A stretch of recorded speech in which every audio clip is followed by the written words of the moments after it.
Shraddha Walker case was one of my very first videos on this channel. I never imagined I would be covering another very similar case so soon. The horrifying nature of that murder is still fresh on my mind. This one is so eerily similar, it's hard to imagine this guy did not take any inspiration from Shraddha's killer. He tried his best to commit a perfect crime. If he succeeded or not, only time will tell. This case sheds light on the life and death of Saraswati Vaidya, who in search of a better life found herself in a situation straight out of a horror movie. Saraswati Vaidya grew up in an orphanage in Ahmednagar, Maharashtra. We don't know much about her childhood and upbringing. She has 3 sisters. After their mother died, their father, not being able to cope with 4 little girls, abandoned them at an orphanage. That is where they grew up. Once they became of age, all of them had to forge their own path in life. It looks like her sisters were able to get out of the orphanage and Saraswati was left alone. She was unable to finish her high school education and dropped out. What she did after that is unclear. She was looking for work when she met Manoj Sane for the first time 15 years ago. He was 24 years her senior and an orphan himself. Manoj was born in 1967 in Ahmednagar, Maharashtra. Again, we don't know much about his family background. One of his uncle has come forward and his name is Madhukar Sane. Manoj, like Saraswati, lost his parents at an early age and didn't have a happy, secure childhood. But unlike her, he grew up with his relatives and cousins. He was able to finish his ITI technical certification. His hope was to get a good job in Mumbai and settle down. But as luck would have it, he failed to get a job as a technician. After trying for a few years, he had to find an alternative career. He found that in a discount grocery shop or a ration shop in Borivali, Mumbai. If you asked any of his customers who frequented the shop, they would describe him as an easygoing, helpful person. He was not confrontational. He basically knew how to conduct himself in social situations. He was also financially secure. At least that is how it appears on paper. He had a modest flat to himself and had a small circle of friends. One thing he didn't have though, even as he approached his 50s, is a family of his own. It was not like he had any aversion to having a relationship. We don't know much about his dating life before Saraswati, but details that have emerged after his arrest suggest he definitely had a dating life before, during, and after his relationship with Saraswati.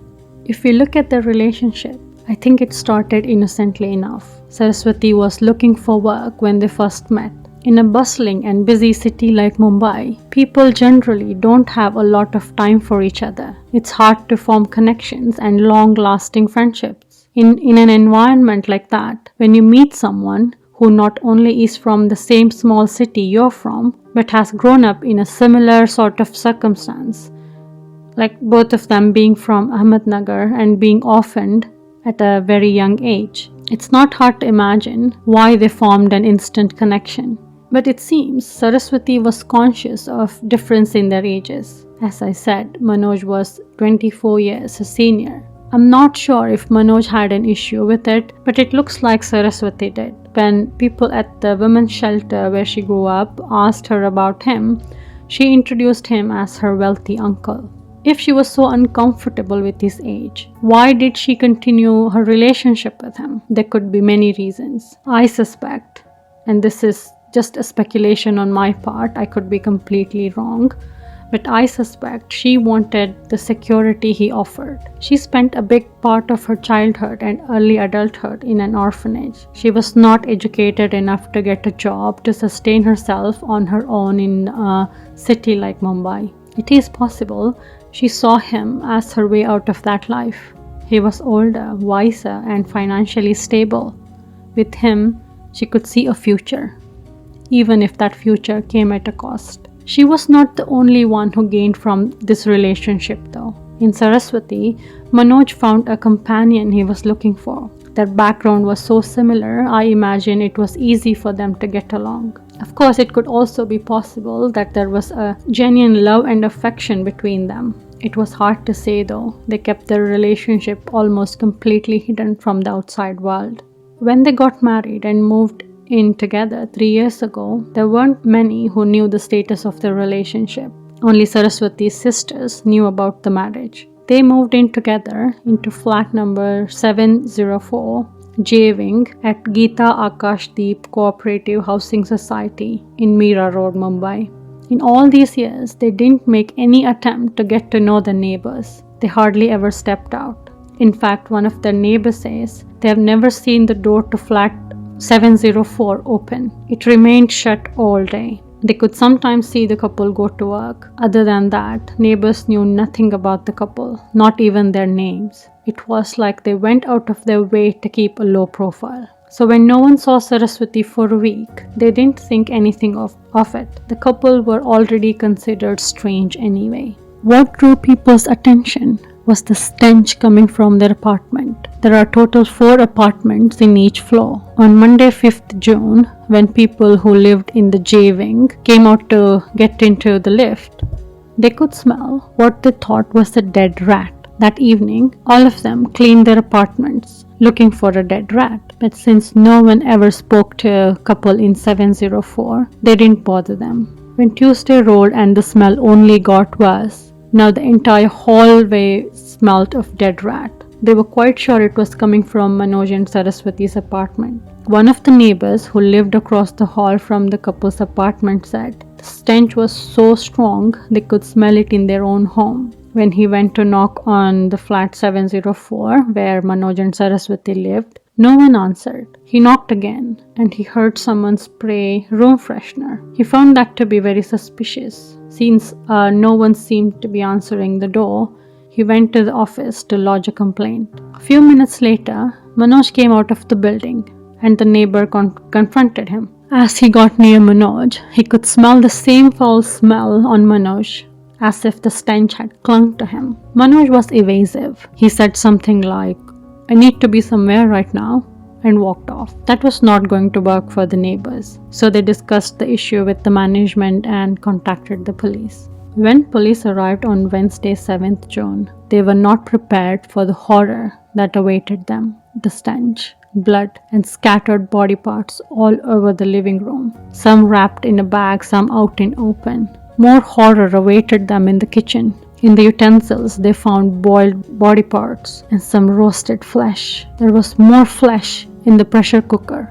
Saraswati's hair was just lying there on the kitchen counter. The scene was so horrific. Even seasoned policemen had hard time processing what had happened, and to realize someone was living in that apartment, right in the middle of all that carnage. Can you imagine what it would be like living there, in the middle of all that flesh and blood and the smell of decaying flesh? But Manoj did. He lived inside that apartment for several days. No wonder he smelled bad. When Manoj returned later that day, he was arrested. Saraswati was allegedly murdered on Sunday 4th June. With all that evidence, and only 1 out of 2 occupants still alive, one would think it's an open and shut case. We couldn't be more wrong. After his arrest, Manoj came up with a new story every day. First he told them he was innocent. He had only tried to dispose the body of but didn't actually kill her. She had done that herself, he claimed. When he came home and saw that she was dead, he panicked and cut up her body to dispose of. He then claimed she was like a daughter to him. Manoj and Saraswati had used that tactic before to explain the relationship to people. She would introduce him as her uncle, or he would do the same and called her his daughter. They never had trouble deceiving people, so maybe he thought he could get away with it again. To add to that, he also told them he was HIV positive, undergoing treatment since 2008, and his relationship with Saraswati had always been a platonic one. How could he kill her? Next day, back to blaming Saraswati. She was very possessive and they quarreled often. She accused him of cheating on her. She was not happy in the marriage and took poison. There was no end to his stories and claims. His phone, though, proved more helpful than him. There was a picture of deceased on his phone before he went to work on the body with a saw. He had searched about various poisons. Police believe he might have purchased some pesticides from a local nursery. Day after the alleged murder took place, he had also searched for ways to dispose of the body. That's not it. They also found something interesting. His chat history revealed he was chatting with several women leading up to and days after Saraswati's death. So he was definitely not an innocent father figure he claimed to. When they stitched the evidence together, it was clear that he had bought a diesel-powered saw to chop up the body. But the saw stopped working at some point and he had to take it back to the shop to get it repaired. The shop owner confirmed he had in fact repaired the saw. There was nothing suspicious. Saw was clean when Manoj brought it to the shop. He also bought black garbage bags to hide the body parts. I think he underestimated the work involved, and before he knew it, the body started to decompose. There was no way he could prevent the stench. He tried to ward off the odor by using room fresheners, tried to boil and roast the flesh in hopes that it would be easier and faster to dispose of and also eliminate any DNA in the process. Allegedly, he even fed some parts to the street dogs and threw some away in the drain. When sisters of the victim Saraswati Vaidya were shown the pictures, they broke down at the treatment their sister had endured at the hands of Manoj. According to them, she loved and was proud of her long hair, which the murderer had cut and kept it on the kitchen counter. Evidence collected from the apartment was so damaged, it was near impossible to determine the exact cause of death. Only Manoj and Saraswati know what really happened. He's not telling and she's not here to speak for herself. Of course, there's enough circumstantial evidence against him and there is no denying what he did to the body. But unless he admits the guilt, it's going to be difficult to prove that he is the killer. Only one person could prove or disprove all his claims, but now she's gone. Police have managed to recover 13 parts so far, and after DNA testing, they have handed them over to Saraswati's sisters, who later performed her last rites.